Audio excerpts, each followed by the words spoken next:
You get an order to just vanish. Like, poof, gone. Not just from your job or your neighborhood, but from the whole damn world. That's what 6 blokes were told, locked away in some secret chamber inside Gibraltar's rock. Yeah, that hulking gray monster at the tip of Spain. No sunlight, no family, zero hope of ever getting out. The job? Spy on the enemy, tap out messages to London, and here's the kicker, die quietly so nobody ever knows you were there. Welcome to Operation Tracer, the British government's idea of ultimate sacrifice. Pretty twisted, right? You're watching War Files Uncovered, where we basically dig up the wildest, top-secret stuff history tried to bury. Hit subscribe, step into the shadows with us, yada yada. So let's set the scene. Winter in Gibraltar isn't exactly palm trees and sangria. The wind's howling like it's got a grudge, yanking the Union Jack half off its pole, banging shutters loose all over the harbor. The rock looks like it's straight out of some medieval fever dream, catching the last ugly orange sunlight before night slams down. To most folks in uniform, Gibraltar is just a symbol, the empire's doorman, keeping watch over the Mediterranean. But to a tiny group in London's Admiralty, it was something else entirely. A vault, a tomb. Maybe the world's worst panic room if Churchill's plan went off. 6 men locked in, breathing but buried. Late December 1940, the world's on fire. France? Toast. London? Getting bombed into next week by the Luftwaffe. Over in Berlin, the Nazis are already eyeing Gibraltar, scheming to choke off Britain's supply lines. If Germany grabbed the rock, the Mediterranean turns into Hitler's private pool. Churchill? The dude's obsessed. He's not letting Gibraltar fall, not while he's got breath in his body. So there's this foggy, smoky office in London, smells like wet wool and old cigarettes. A map of the Meds sprawled out on a monster-sized table. Gibraltar circled in red, notes scribbled everywhere. If occupied, embed observers, long-term, permanent. That's the polite way of saying you ain't coming out. No rescue, no cavalry. If the Nazis invade, a squad of unlucky heroes gets walled up behind a fake wall, with enough supplies to maybe last. Who knows? Their job is to watch, listen, radio back to London. Then, when the food dries up, they just wither away. No one's coming. No one can. The guys who cooked up this scheme knew it was nuts. They also knew it might be the only way to keep Britain afloat. When they picked the code name, Tracer, you gotta admit, it's got a weird poetry to it, like those glowing bullets you see in war movies. Except these tracers are dudes, not ammo. Fast forward to 3:42 a.m., fog thick as soup. London sends a coded message to Gibraltar. Vice Admiral Sir Ralph Leatham gets it while rain's smacking the windows like it's got somewhere to be. The orders? Build a secret hidey hole inside the rock. Make it invisible. Stock it for a stay that could last forever. The message doesn't say entombed, but Leatham's no idiot. He gets it. Not a word to anyone. Not even the top brass on the base. Now, Gibraltar's already got enough tunnels to make a mole jealous. Some from the Napoleonic Wars. Some fresh, stuffed with guns and medical gear. But this project, whole different beast. The chamber had to be so secret, even guys working a few feet away wouldn't know it was there. Hidden door, fake wall, sneaky air vent. And all the supplies, food, wicker, toilet paper, had to be smuggled in without anyone noticing. Try explaining to a bored dock worker why you need 6 extra barrels of water that nobody ever sees again. The unlucky soul picked to pull this off? Lieutenant Colonel Fordham, Royal Engineers. Guy looked like he'd been sandblasted by the Sahara, tough as old boots. When they briefed him, locked room, hush hush, he just sat there chewing it over. Finally he shrugs and goes, "We can do it, but we'll need men who can live like moles." And that's how one of the most bonkers plans of WWII kicked off. Honestly, finding the right guys for this job, way harder than blasting out the chamber itself. You needed blokes who were fit as hell, could handle radios without frying the circuits, and wouldn't go nuts stuck underground for months, maybe even years. Oh, and they couldn't actually know the real plan, not until the very last second. The recruitment ads were sneaky, dressed up like calls for some hush-hush reconnaissance squad. The medical exams? Brutal. They checked everything. Dug through your past so hard you'd think MI5 was looking for lost treasure. Anyone with family close by didn't even get a look in. The brass didn't fancy nosy mums poking around. By spring, they'd cobbled together a team. Training was, well, brutal in its own way. Imagine sweating buckets under that Gibraltar sun, running drills with radios, squinting through telescopes, firing off coded messages to London. But nighttime? That's when things got real weird. Down in one of the rock's deeper caves, they'd practice living without a scrap of sunlight. Eating at weird hours, dead silence on command. Wedged into bunks so tight you'd swear they were auditioning for the next zombie flick. Air turned stale in no time, and the only thing breaking the quiet was the low whine of the generator. Here's the kicker. None of them really got it, not deep down.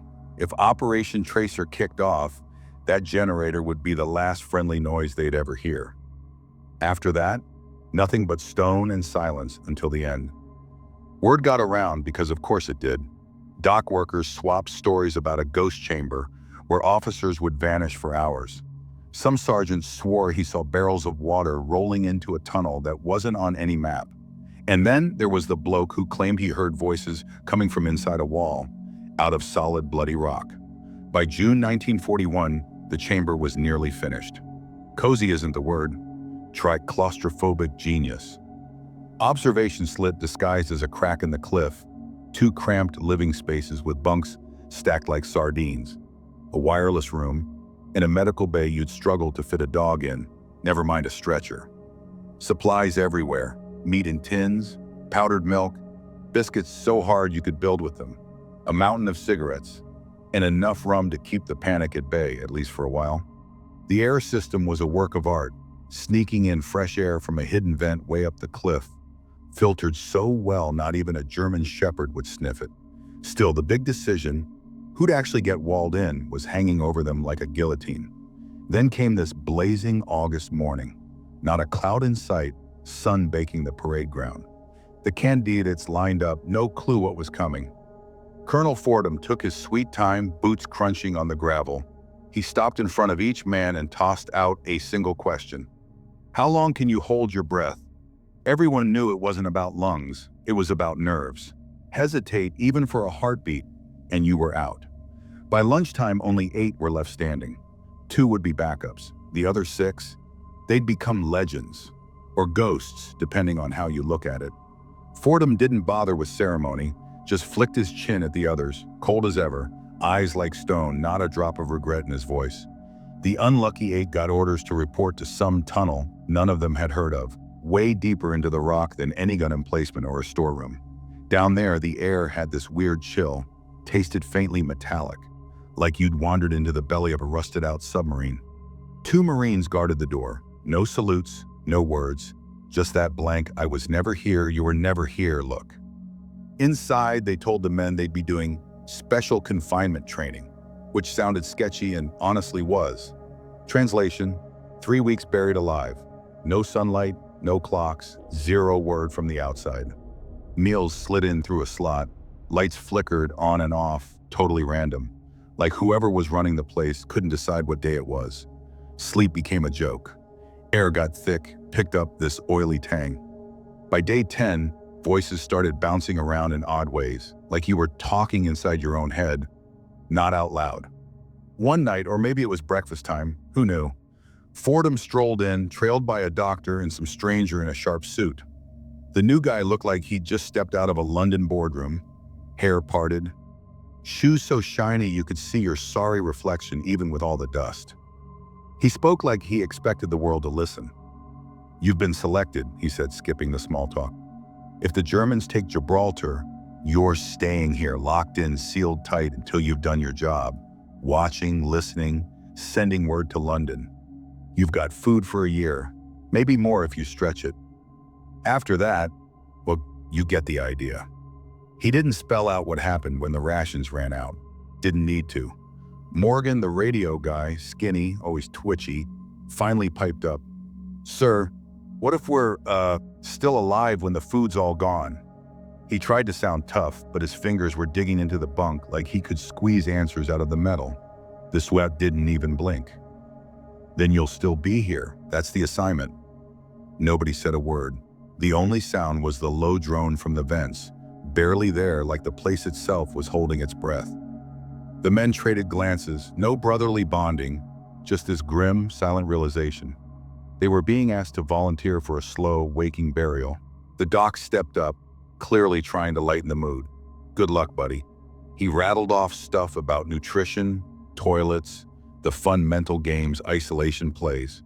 Handed out little metal tins, inside a cyanide pill, glass sealed. "Last resort," he said. Didn't bother to explain. Didn't have to. After that, the room felt smaller. Ceiling pressing down, walls inching closer every hour. Guys stopped chatting, or if they did, it was in whispers. Some started scribbling in notebooks, anything to keep sane. King, the medic, built like a brick wall, began sketching on the stone and charcoal. Ships, faces, rough maps. By the end, his drawings sprawled over a whole section of wall, a secret mural no one else would ever see. Meanwhile, outside, everything was chaos at double speed. Supplies snuck in after dark. Crates marked general stores vanishing down side tunnels. Quartermaster's books got erased or rewritten. Whenever hammers echoed down the tunnels, they cranked up noise somewhere else. Drills, shouts, whatever it took to cover the sound. Hardly anyone actually knew what was going on. By late autumn, the fake wall was done. From outside, just more ugly limestone. The hatch, steel, flush to the floor, hidden under a chunk of concrete colored to match the rock. Once shut, you'd need an army and a jackhammer to open it from the outside. Not a door really, more like a tombstone. November rolled in. 2 guys were told they were spares, just in case someone got sick before the main event. The remaining 6, Morgan, King, this quiet observer named Bennett, a pair of infantrymen called Harding and Lovell, and Lieutenant Firth, got the tap on the shoulder. They were the Watchers. The name sounded old, biblical, almost like something out of a ghost story. Morgan felt the hairs on his arms stand up just hearing it. Each guy gets handed a sealed envelope from the Admiralty. Super official, no peeking unless Operation Tracer goes live. Nobody even asks what's inside. I mean, they all know, right? Probably some final thanks for your service, sorry you're basically ghosts now letter, and maybe a last set of instructions. Grim stuff. Now the weirdest part? Their last bit of prep was just bizarre. 2 whole weeks locked in that underground chamber, pretending it was the real deal. Supplies stacked to the ceiling, everyone taking turns at this tiny observation slit, jotting down fake enemy patrols like it meant something. They practiced sending secret messages, staged fake medical emergencies. Like, who's faking a heart attack today, lads? The whole idea, Fordham kept saying, was to make this bonkers routine feel normal. As if. But sometimes the truth just punched through. One night after a brutal watch, Bennett flopped onto his bunk and just stared at the ceiling until his eyes glazed over. "It's not dying that gets me," he whispered to Morgan, barely audible in the dark. "It's the waiting. Knowing the day'll come and nobody's ever opening that door again." Morgan just kept quiet. Didn't have to say a word. They all got it. By early December 41, everyone up top was buzzing. Germans heading for Gibraltar. Talk of maybe having to bail, booby-trap the place, maybe even surrender if it all went south. But for the guys underground, background noise. Didn't matter if the whole world flipped upside down. Their orders were set in stone, literally. Then December 7th rolls around. Yep, that. December 7th. Pearl Harbor and all that. The 6 are told to be ready. London's got wind of more German troops moving in Spain. Operation Tracer could go live any second. That night, all of them lying there, listening to the ventilation hum. Every breath a reminder, borrowed air, fake light, and honestly, their lives already half buried in the rock. And somewhere in the dark, behind that fake wall, the hatch just waited. Briefings got shorter. Used to be, they'd all sit around trading jargon and fussing over radio codes. Now it was just, ready? Yeah, that was it. The team hardly ever left the lower tunnels. They ate hunched in a space barely big enough to turn around in, food doled out by the same silent quartermaster who dropped the tins and vanished before anyone could say much more than thanks. Up top, things were twitchy. You could feel it in the air. Patrols doubled, guys moving with that glassy-eyed focus that screams, "No sleep, too much coffee." Searchlights jittered over the bay, jumpy as hell, like they expected the water to spit up ghosts. Underground, it felt more like a wake than a war. Nobody wasted words. King spent so much time in the wireless room, you'd think he was polishing family silver, not radio gear. Bennett, clipboard in hand, counted and recounted the rations, as if numbers could conjure up more food when it ran out. Harding and Lovell just sat there, shoulder to shoulder, not talking, never needed to. Firth, the lieutenant, had his own ritual, pacing the length of that slit in the rock, eyes glued to the gray smear of the strait outside. Some days you couldn't even see the horizon, just fog and steel water. He'd picture enemy ships sliding into view, black hulls, the whole nightmare. He'd probably be the first to spot them. Maybe the last, too. Hell of a thing to sit with. Then, just as everyone was settling into the weird rhythm of waiting, the London civilian showed up again. Still crisp, still like he'd stepped out of a catalog. But something was off. This time he had an edge, like he'd downed a triple espresso and skipped breakfast. He herded them into the wireless room. Spoke so low, even the vents seemed to hush up and listen. Berlin's watching. Franco's getting leaned on. If he caves, Gibraltar's done. You stay ready, sleep in your kit. We'll cram the chamber full by week's end. Morgan looked up, eyebrows raised.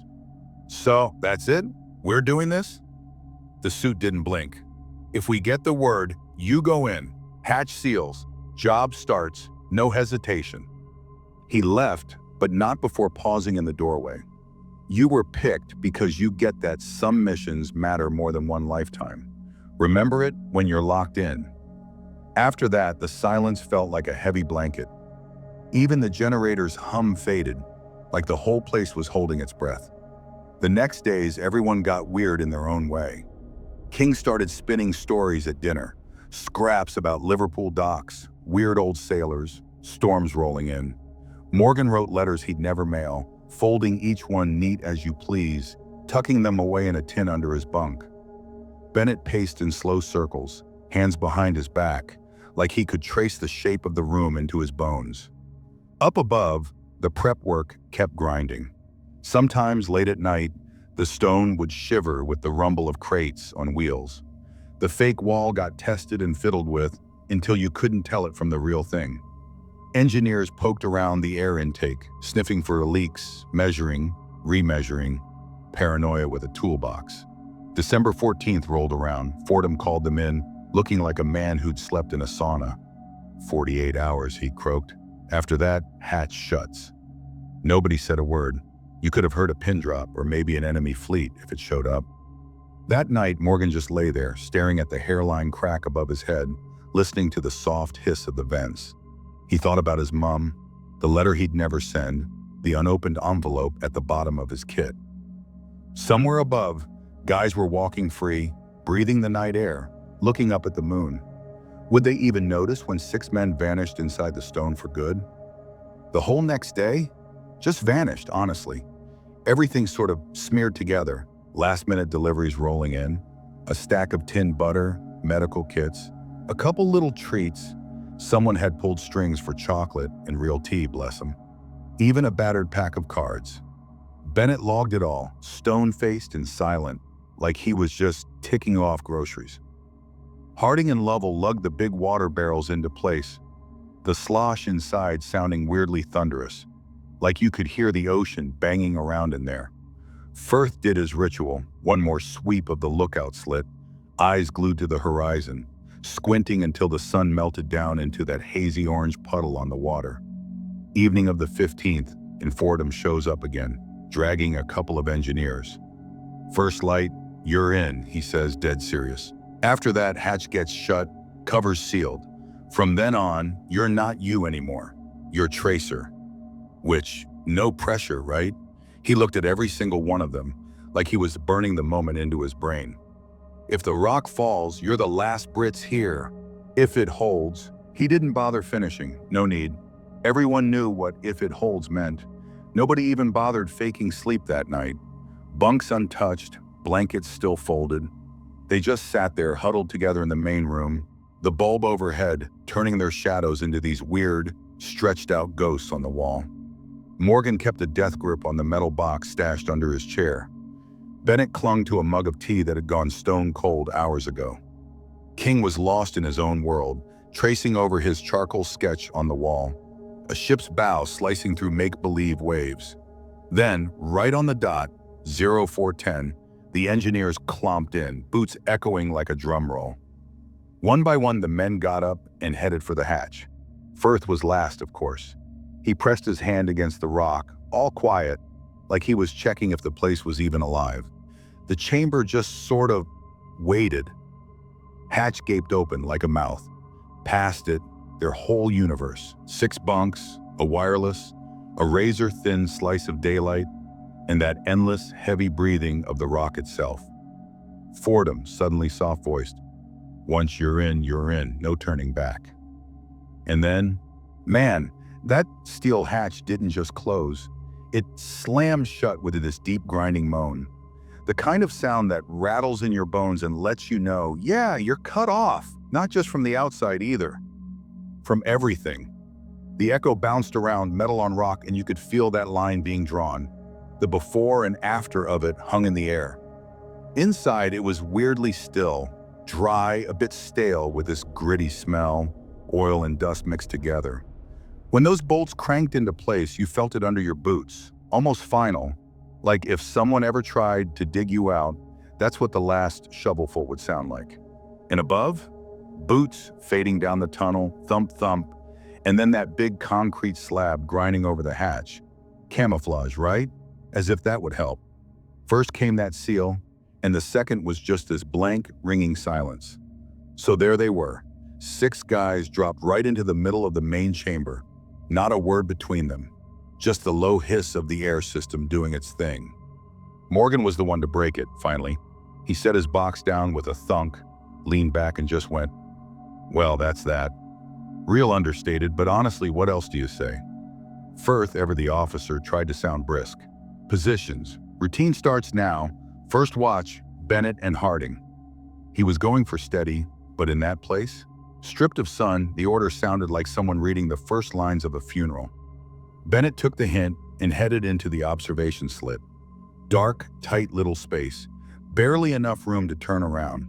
But from that tiny cut in the rock, you could see the whole damn Bay of Gibraltar. Light off the water looked like someone spilled mercury everywhere. Ships coming and going, merchants, a few patrol boats. And way, way out, the Moroccan coastline. Just a ghost above the haze. He pulled out his telescope. Brass, solid, comfortable in his grip. Somewhere out there, the enemy was lurking. Maybe, maybe not. Didn't matter. His job was to watch, jot it down, send it off to London in bursts of Morse. Rinse and repeat, forever. Meanwhile, Harding was in the wireless room, hunched over the dials, the place buzzing with a faint electric tang.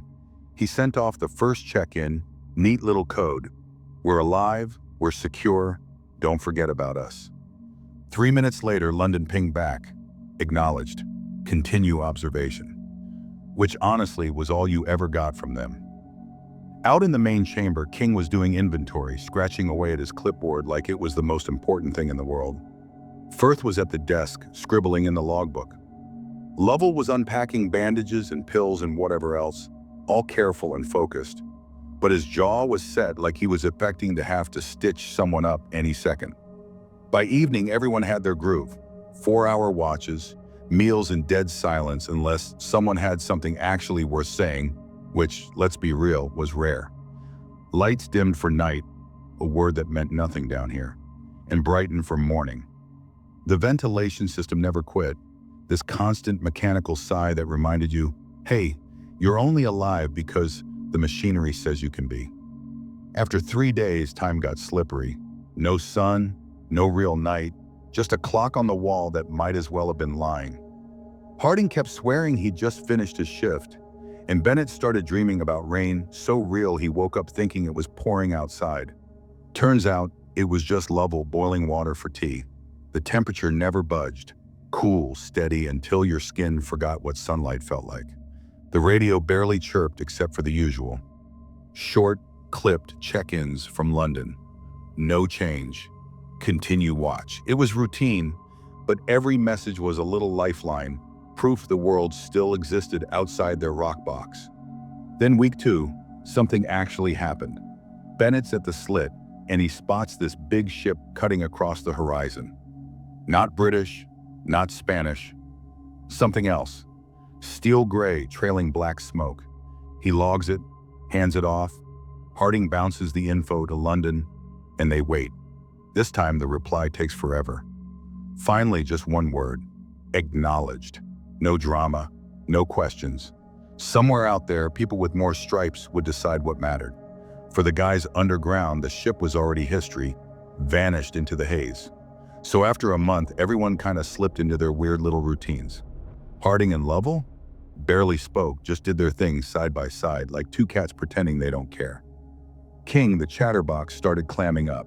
His stories got shorter, voice trailing off, like he was running out of steam. Bennett, classic Bennett, just kept pacing, making these slow, stubborn laps around the room. Morgan got weird about the slit in the wall, spending way too much time peering out at the water, like he thought it might blink back at him. Food and stuff? Still there, but the room felt like it was shrinking. The walls weren't moving, but man, tell that to your brain at 2 a.m. They definitely felt closer. Ceiling too. Even the light seemed to give up a little more every day. Firth, good old Firth, kept trying to play drill sergeant. Inspections, drills, writing logs. But you could see it getting to him, shoulders tight, pen just hovering over his notebook like maybe if he waited long enough, he wouldn't have to write anything at all. Then bam, day 43, everything shifts. Morse from London, super short, no hello, no fluff. Just German troop movements south, maintain maximum observation. Not exactly comforting. That night, Bennett thought he heard something. Deep in the rock, like the earth itself had indigestion. A low rumble, barely there. He froze, listening hard. There it was again, softer this time. Maybe just his nerves messing with him. He didn't mention it, not a word. But now he couldn't shake the feeling. What if the enemy was already up there, creeping around in the dark, just out of sight? That noise, yeah, it showed up again 2 days later. Barely there, all uneven, like rocks groaning under their own weight. Bennett brought it up at dinner, but Harding just brushed him off, muttering something about settling rock and shoveling canned stew into his mouth. Still, Morgan caught the way Harding's eyes kept darting up at the ceiling every time the air gave that tiny shiver. Not exactly reassuring. Fast forward to week 7 and things inside the chamber just shifted. Air was still pumping in its usual forced rhythm, but it got heavier, kind of sticky, with a whiff of damp sneaking in.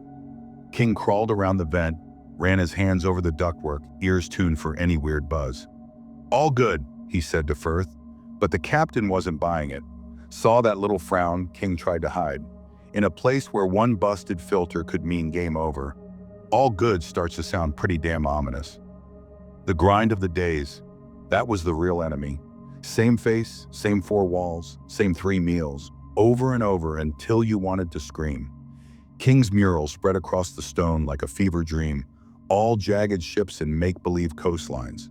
Bennett's pacing turned into this weird ritual, his footsteps matching the drone of the ventilator. Lovell? He started shaving twice a day, even though his beard grew like everyone else's. Maybe it was just his little protest against time turning to mush in there. Then, out of nowhere, the outside world crashed the party. It started as a flicker on the wireless. Harding almost missed it. Some stranger, not London, barking clipped English. Enemy patrols on neutral shore. Repeat, patrols on neutral shore. Harding froze, finger hovering on the key. Firth was already at his elbow. They waited, but the line went dead. Just like that, gone. When London finally checked in, Firth slipped the intercepted message into the report.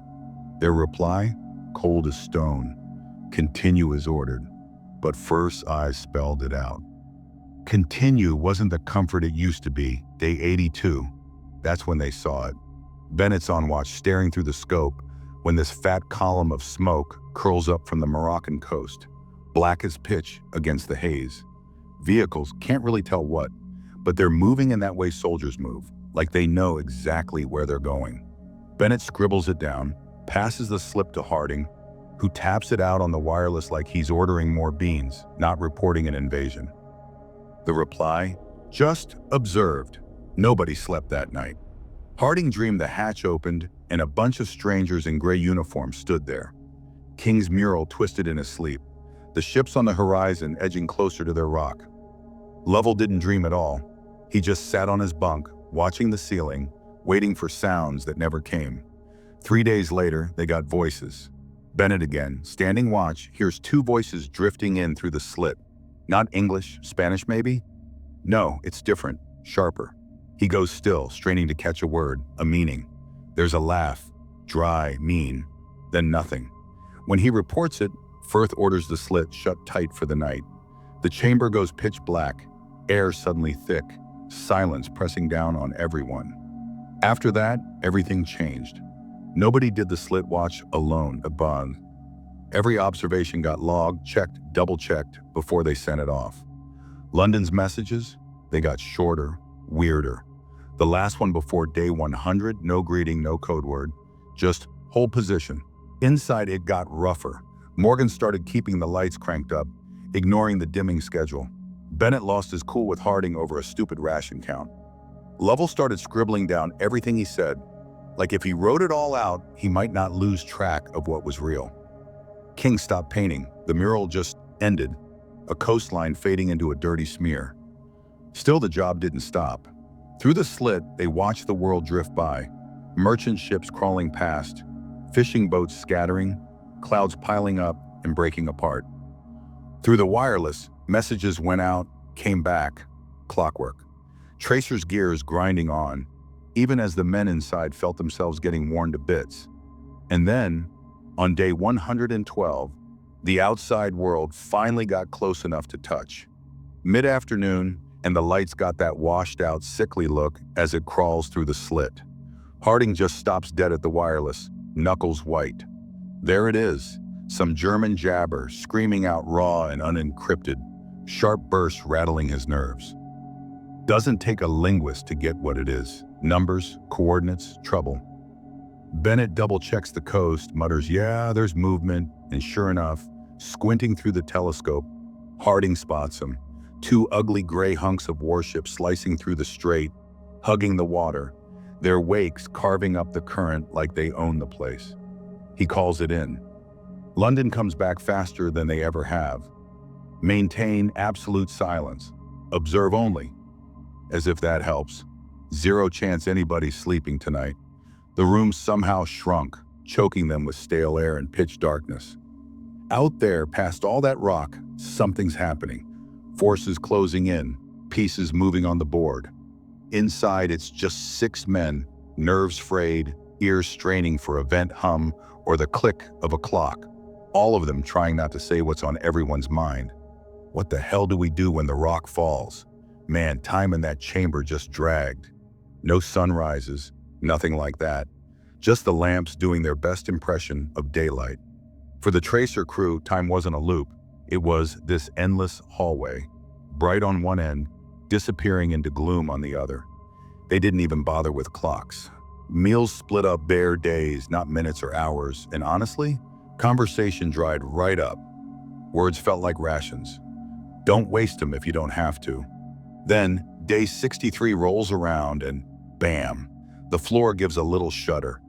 Barely there, just a low-key rumble, like someone dropped a boulder underwater a mile off. Morgan glances up from his ledger, locks eyes with Bennett, but nah, nobody says a word. Couple hours later, it happens again. Harding pipes up with, probably just blasting from the quarry. Sure, Harding, except everyone knows the quarry's been dead quiet for ages. By day 70, things get damp. King's checking the vents, and when he runs his hand over the intake, wet. Condensation, he mutters, but there's a frown that's not going anywhere. Wet vents aren't a good sign. Means something out there shifting. Maybe it's the weather, maybe the rock's getting twitchy. Either way, nobody loves it. Wireless still ticking along though. Harding's fingers are basically fused to the Morse key by now. London usually just barks back, received, or whatever. But then one day the message comes through, continue as ordered. That's it. No God save the king, no stiff upper lip pep talk, not even a code word. Just 4 words, cold as a morgue slab. On day 82, Bennett's on scope duty and spots smoke over Morocco. Black, climbing up in a tight line. Through the glass, shapes. Blocky, moving with purpose. Military, no doubt. He reports it. London comes back with 1 word. Observed. Sleep that night? Forget it. Dreams go sideways. King sees his mural, the ocean one, flooding the chamber. Lovell dreams the hatch bursts open, blinding light everywhere, and nobody's there. Morgan gets nothing. Just wakes up heart pounding like he'd run a marathon in his head. 3 days later, voices. Bennett's on watch and hears them through the slit. 2 guys talking in short, sharp bursts. Maybe German? Hard to tell, the accent's off. One laughs, not a happy sound. Then, quiet. Bennett shuts the slit and sits on it for an hour, hoping it's all in his head. Eventually he spills, and Firth orders the slit shut tight for the night. Nobody does watch alone after that. Outside, the world's going sideways. London's messages slow way down. The latest comes with 0 code word. Just hold position. Inside, cracks show. Bennett snapping at Harding over rations. Morgan's cranking the lights. Never mind the batteries. Lovell's writing down literally everything he says, like he needs proof he's still real. King? He gives up on the mural. Just leaves the coastline a smudge of charcoal and calls it. Day 112 and the voices are back, louder. And something else, metal on stone, scraping, like someone's digging through the wall. Close. Too close. Bennett's about to shut the slit, but Firth's whisper stops him. Leave it. So they wait. Nothing. Then, a knock, just one. Not random, not some rock falling. Nobody breathes. Wireless is dead silent. Air feels thick, like even the vents are eavesdropping. There's something out there, and it knows. The knock came, and then nothing. Not a shuffle, not a cough, just that thick, soupy kind of silence that feels heavier than a scream. Nobody moved. It was like the air itself was holding its breath. Harding finally cracked first, muttered something under his breath and reached for the radio. But Firth grabbed his wrist, quick. No. His voice was soft but damn near unbreakable. If they don't know we're here, let's keep it that way. Harding shot him a look, jaw locked, but he let it slide. Time just sort of bled out after that. The guys doubled up on watch. Every drip, every creak, every twitchy noise got written down in Morgan's crabbed handwriting. Nights turned mean. That scraping started up again. Random, like someone fumbling their way across the outside rock. Once something metallic tapped the slit, tiny and sharp. Fingernail on glass, maybe? After that, nobody stood too close to the view slit. If some glimmer off an eyeball gave them away, that'd be it. Game over. Fast forward to day 118. The view slit. New show. Rope dangling down from up top, swinging lazy in the wind. Bennett spots a boot through the scope. Just a flash, and then gone. Climbers. Not just any either. The kind who know exactly where to stick the landing. Bennett almost called Firth, but the shadow figure had already bailed. The rope just hung there all day, like a metronome for dread. The bunker itself was turning against them. The fan started coughing out these choked little wheezes, and every time it did, this nasty, sour smell seeped in. King tried to fix it, tools all lined up like he was prepping for surgery, but his hands wouldn't stop twitching. Harding got obsessed with the batteries, counted them twice a day, glared at the numbers like he was daring them to change. Then, out of nowhere, Morgan wakes up one night to breathing, right up close. In his face, everyone else? Out cold. Slits shut, vents dead quiet. He just lay there, frozen, feeling the seconds crawl until it stopped. Didn't say a word to anyone. What's the point? And then the letter. Not a radio message, not some official drop. A freaking envelope, slipped under the inside hatch like a bad magic trick. No footsteps, no rustle, just there when they woke up. Blank up front, inside, one sheet, big block letters, "We know." Nobody said squat the whole day. The thing just sat on the table like it was breathing. King wouldn't look at it, just stared at his mural till the brush went dry. Lovell started pacing, tracing his fingers along the wall like he expected it to whisper back. Harding turned his back, eyes glued to the radio. That night, the voices were back.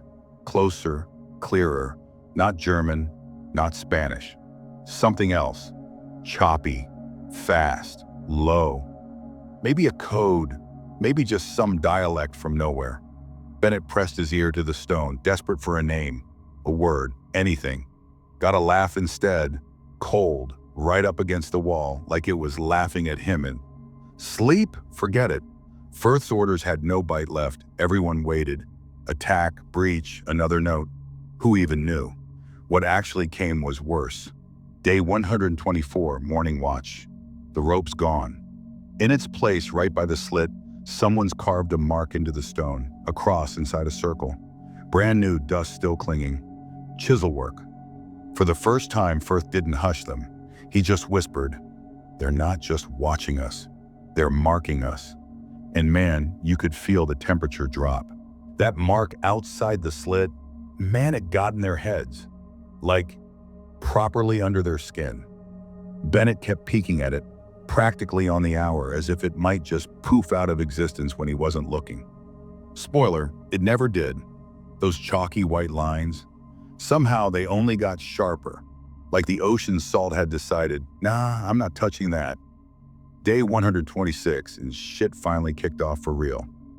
At first it was this distant clang, all metallic and steady, tapping away like some kind of slow heartbeat.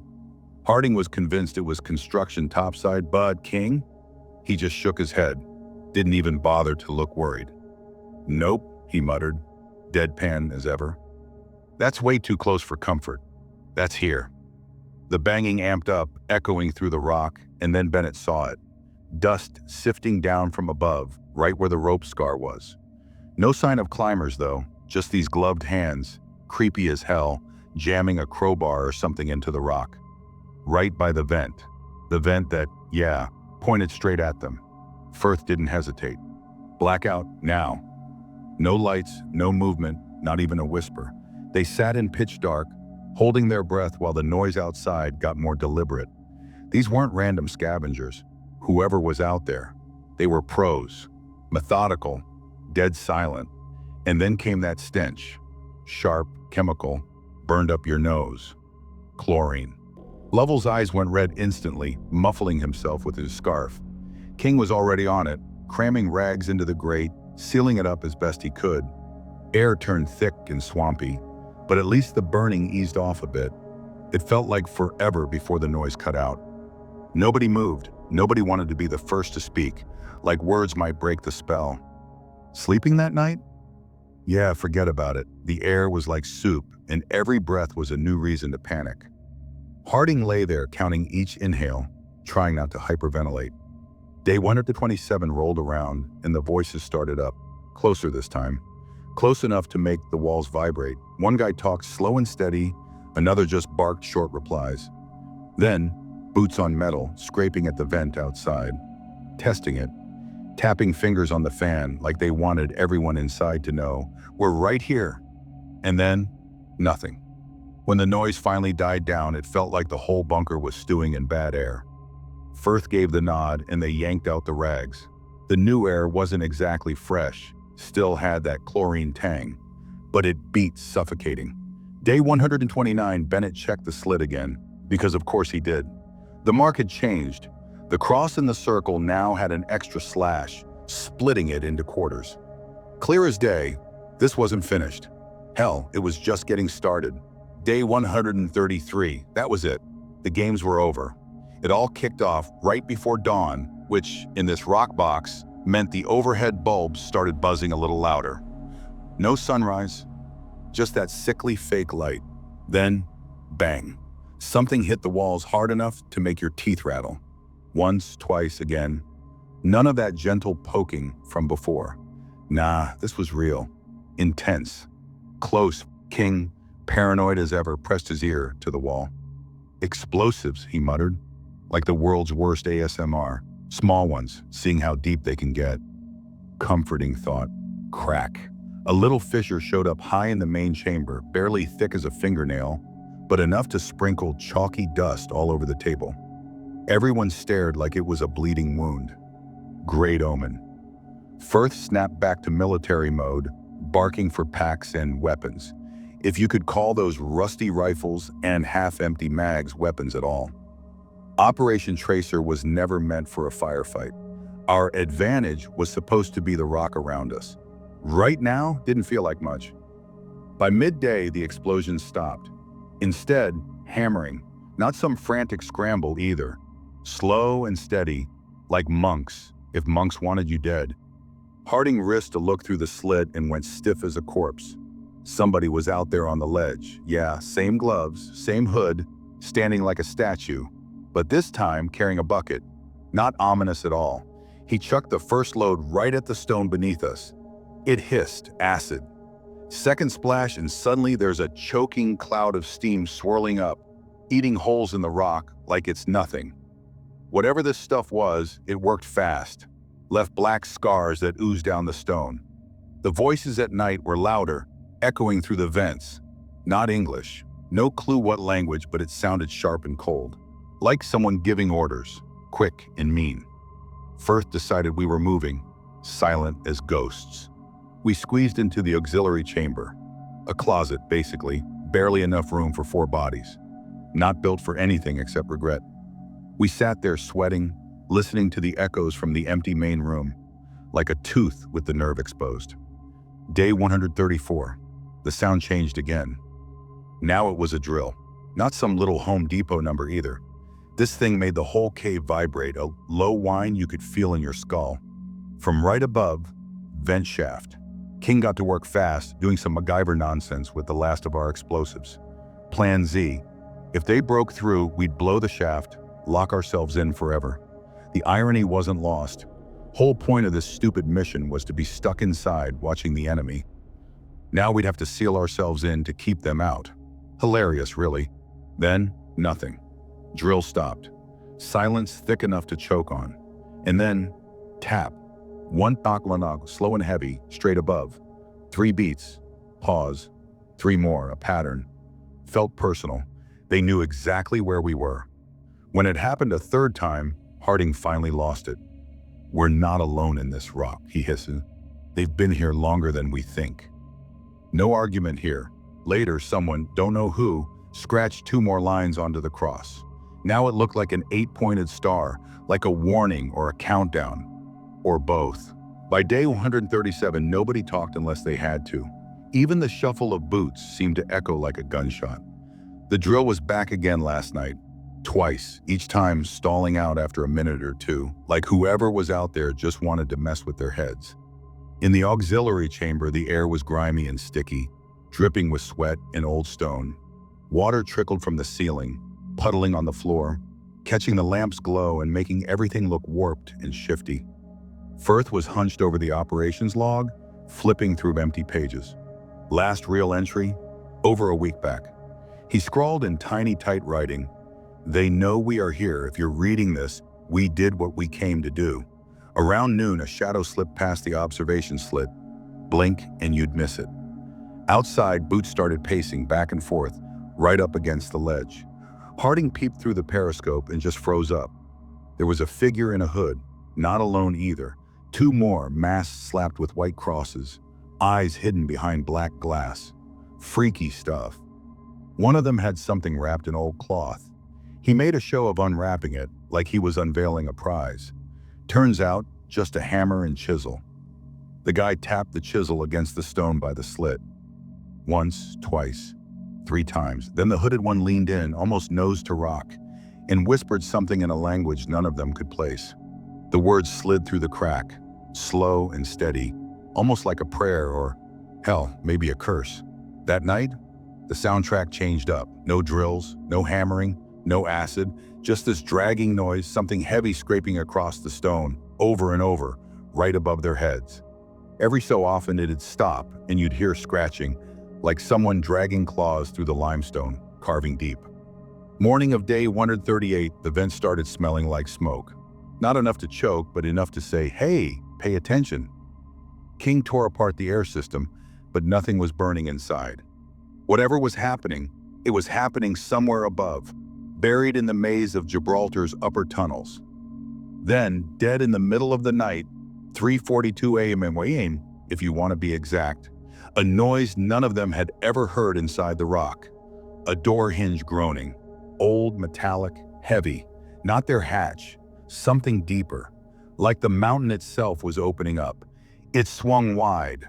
Footsteps followed, soft, unhurried. Inside the walls. Not above, not outside, inside. Firth barked for all lamps to go dark.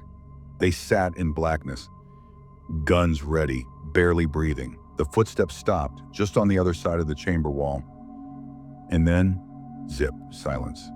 No breathing, no shifting, just this crushing sense that someone was right there, separated only by a few inches of cold rock, listening. Hours ticked past. When they finally risked the lamp, the mark on the cross had changed again. One last time. Now it was an 8-point star wrapped in a perfect circle. That was it, the last log in the Operation Tracer book. Decades later in '97, when some explorers stumbled onto the chamber again, they found nothing. No bones, no guns, nothing personal, just a bare stone room, dust everywhere, a table, and that 8-point star inside a circle, carved deep beside the slit. Nobody's ever explained what happened to the original crew. If there was an answer, it's either locked up tight or just vanished. Some folks claim the crew got whisked out, nice and neat. Others, they say the men are still in there, tucked away behind walls nobody's broken through yet. And then there's the old hands who've worked the tunnels the longest. They whisper the weirdest stuff. The rock keeps what you give it. And if you're dumb enough to go wandering the upper galleries by yourself at night, press your ear to the stone. Sometimes you'll catch it. 3 slow knocks, in boots, pacing, somewhere in the dark.